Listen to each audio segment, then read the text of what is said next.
Hello friends, welcome back to my YouTube channel. Today we are going to learn the margin questions and English workshop of a play. In the last video we have seen the story. I hope you would have enjoyed it. मित्रांनो, आज आपण या पाठावरील margin questions बघणार आहोत.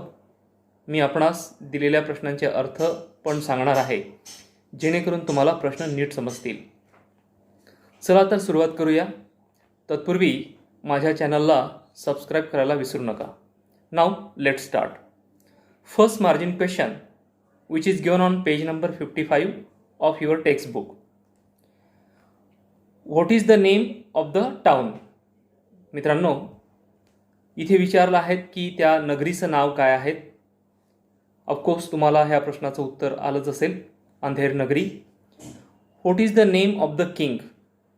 राजाचं नाव विचारलं आहे. राजाचं नाव काय आहे? किंग चौपट. What is the speciality of the land. या राज्याचं वैशिष्ट्य काय आहे? What is the speciality of the land. The speciality of the land is everything in the market is sold at the same price. There is no complication. काय speciality आहेत की या नगरीमध्ये कोणतीही गोष्ट ही एकाच भावामध्ये मिळते. What Indian proverb is reflected in the play. नाटकामध्ये कोणत्या भारतीय म्हणीचा उल्लेख आलेला आहे? प्रोव्हर्ब म्हणजे म्हण. टकासेर भाजी टकासेर खाजा. This Indian proverb is reflected in the play. Next margin question, question 5. Do you think this is a good land to settle in. Why? Do you think, तुम्हाला असं वाटतं का की ह्या नगरीमध्ये सेटल म्हणजे राहणं योग्य आहे? योग्य आहे तर का, नाही तर का? Yes, I think this is a good land to settle in because one can buy the most rich and delectable sweet for the same price as an equal measure of vegetables. It makes life easy. या नगरीमध्ये राहणं, settle होणं चांगलं आहे कारण इथे महाग वस्तूसुद्धा स्वस्त भावात म्हणजे एकाच भावात मिळणार आहेत आणि जीवन इथे सुकर होणार आहेत, म्हणून इथे सेटल होणं योग्य आहे. What are the titles of the king Chaupat. ह्या पाठामध्ये चौपट राजासाठी कोणकोणते टायटल्स पदव्या वापरलेल्या आहेत? Following titles are use for the king चौपट.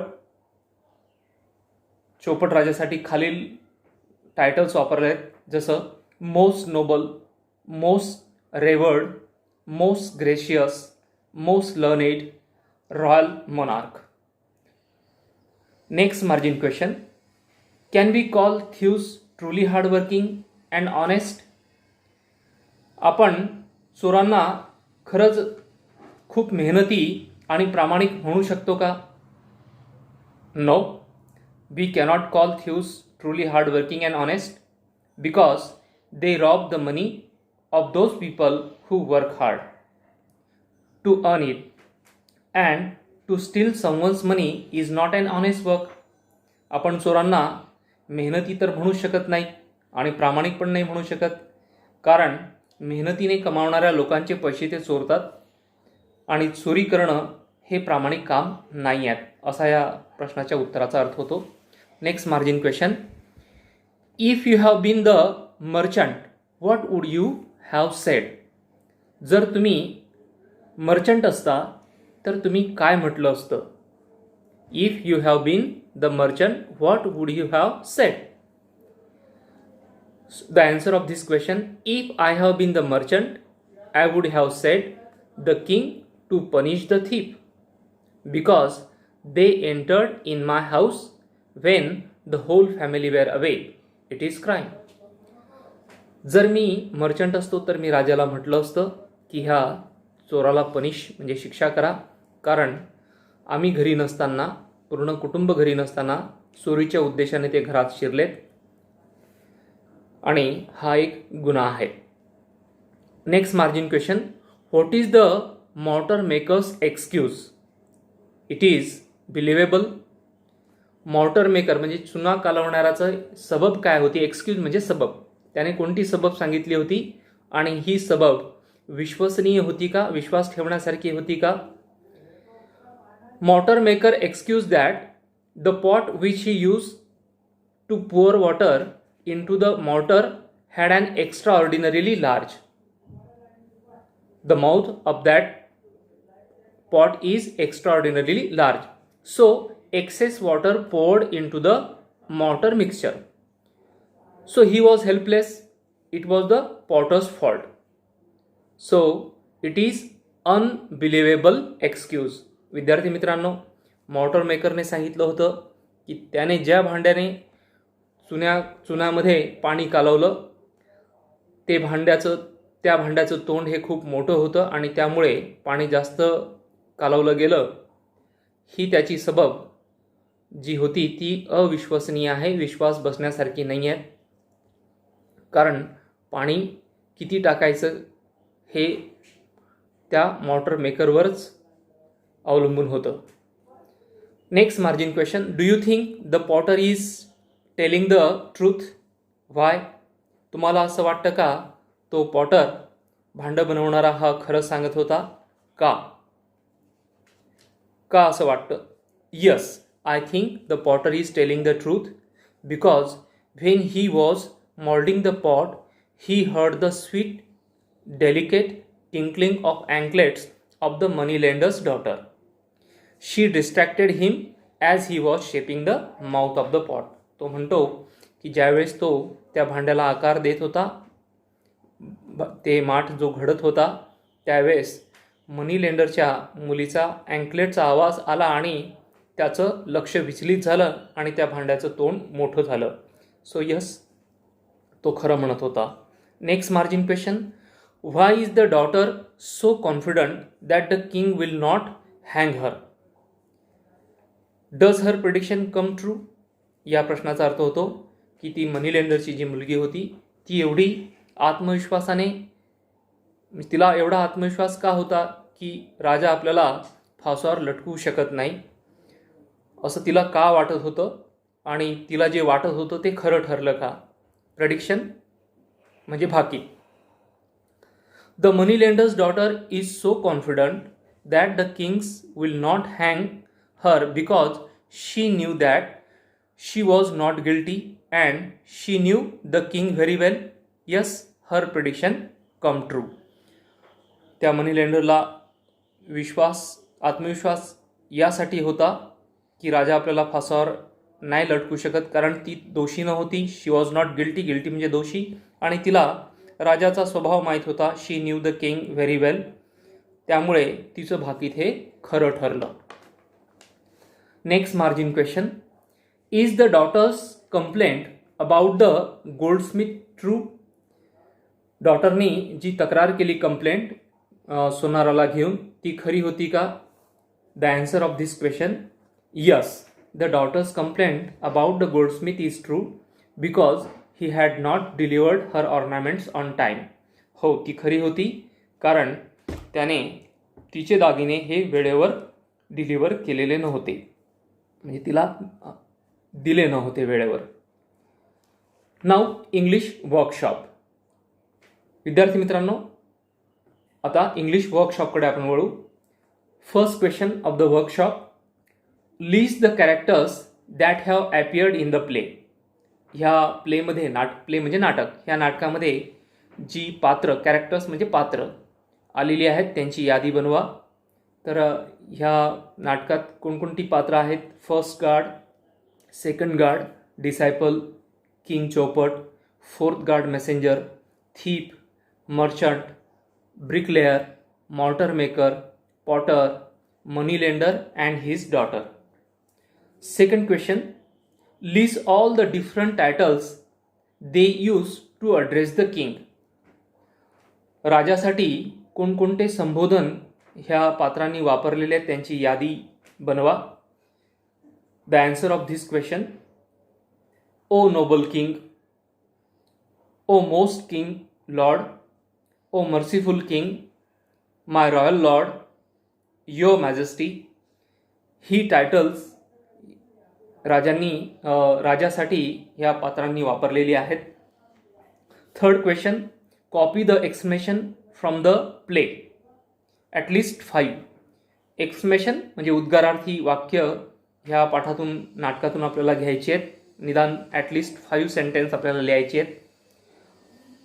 उद्गारार्थी या वाक्याची ओळख आहेत की शेवटी एक्सक्लेमेशन मार्क असतं, उद्गारार्थी चिन्ह असतं.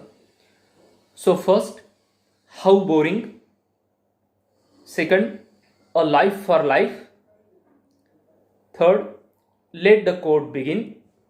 Fourth, oh most great king. Fifth, oh noble king. Question number 4, copy the orders. Orders means imperative sentence, आज्ञार्थी वाक्य. Copy the orders from the play. या नाटकातून इम्पेरेटिव्ह सेंटेन्स म्हणजे आज्ञार्थी वाक्य, आज्ञा दिलेली वाक्य आपल्याला कॉपी करायची आहेत, लिहून काढायची आहेत.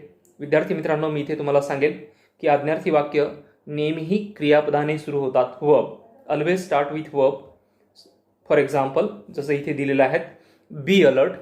या वाक्यामध्ये बी व्हर्ब आहेत, क्रियापदाने सुरुवात होतात आणि शेवटी पूर्णविराम असते. Be alert. Fetch the merchant at once. Fetch क्रियापद आहेत, आणा. Fetch the merchant at once. Bring the careless bricklayer immediately.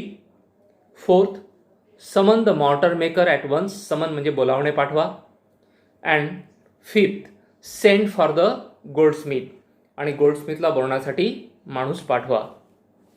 Number 6, write what each of the following should have said after listening to the complaint against him or her. ज्या वेळेस प्रत्येकावर आरोप आला, त्या आरोपाच्या विरोधात त्या प्रत्येकाने काय सांगायला पाहिजे होतं ते आपल्याला लिहायचं आहे. Write what each of the following should have said, काय सांगायला पाहिजे, after listening to the complaint against him or her. त्याच्या किंवा तिच्याविषयी, तिच्या विरुद्ध जेव्हा तक्रार आली त्यानंतर त्यांनी काय सांगायला हवं होतं. फर्स्ट कॅरेक्टर डॉटरने काय सांगायला हवं होतं आपण बघू. Daughter, she should have said that how can the potter blame her to distract his attention. The potter should pay his attention in his work. तिने असं सांगायला पाहिजे होतं की पॉटर असं तिच्यावर आरोप कसा लावू शकतो की तिने त्याचं लक्ष विचलित केलं. खरं तर पॉटरने त्याच्या कामात लक्ष ठेवायला पाहिजे होतं असं तिने सांगायला पाहिजे होतं. म्हणजे ती याच्यात दोषी नव्हती, पॉटरच दोषी होता असं तिला सांगायला पाहिजे होतं.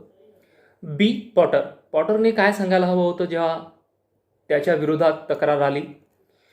The potter should have said that it was mortar makers fault because how much of water he should pour into the mixture was in his control. पॉटरने सांगायला पाहिजे होतं की जो मॉर्टर मेकर होता, चुना कालवणारा, हा त्याचाच दोष आहे, भांड्याचा दोष नाही. कारण किती पाणी ओतायचं मिक्सचरमध्ये हे तर त्याच्या कंट्रोलमध्ये होतं. सी मॉर्टर मेकरने काय सांगायला हवं होतं. The mortar maker should have said that he had made nice mixture of mortar. He did his work honestly. त्याने सांगायला हवं होतं की त्याने तर मिश्रण चांगलं कालवलं होतं आणि त्याचं काम प्रामाणिकपणे त्याने केलं होतं. ब्रिकलेअर, विटा म्हणजे गवंडी, वीटकाम करणाऱ्याने काय सांगायला हवं होतं. The ब्रिकलेअर should have said that he had worked carefully. त्याने सांगायला हवं होतं की मी तर माझं काम अगदी काळजीपूर्वक केलेलं होतं. मर्चंट, व्यापाऱ्याने काय सांगायला हवं होतं जेव्हा व्यापाऱ्याविरुद्ध तक्रार आली. The merchant should have said that the thief was the real accused and asked the king to punish him. व्यापाऱ्याने सांगायला हवं होतं खरा दोषी तो चोरच आहेत कारण त्याने चोरी करण्याच्या उद्देशाने तो त्याच्या घरात शिरला होता आणि राजाने त्याला शिक्षा करावी असं त्याने सांगायला हवं होतं, पण तसं त्याने सांगितलं नाही. Question number 7. What should the king have said to the thief? खरं तर चोराला राजाने काय सांगायला हवं होतं? The king should have said to the thief that it was the fault of him and not of the merchant, because he had means the thief had entered the merchant house with the intention of stealing. राजाने सांगायला हवं होतं की खरं दोष हा त्या चोराचाच आहे, कारण तो त्या मर्चंटच्या घरामध्ये चोरीच्या उद्देशाने, इंटेन्शन म्हणजे उद्देश आणि स्टिलिंग म्हणजे चोरी, त्याच्या उद्देशाने तो शिरलेला होता. Question number 8. Will a thief appear in a court on his own? Why does this thief dare to do so? बघा विद्यार्थी मित्रांनो, कधी चोर स्वतःहून कोर्टामध्ये हजर राहतो का? Will a thief appear in a court on his on? Of course not. कधीच चोर स्वतःहून न्यायालयात जात नाही स्वतःहून. पण ह्या नाटकामध्ये चोर स्वतःहून राजदरबारात येतो. Why does this thief dare to do so? चोराने एवढी हिंमत कशी केली? डेअर म्हणजे हिंमत, असं करण्याचे धाडस त्याने कसं केलं? So the answer of this question is no. A thief will never appear in a court on his own. The thief dares to do so because he knows his king and his power. The king's rules and regulation were not strict. कारण ह्या चोराला माहीत होतं की त्या राजाची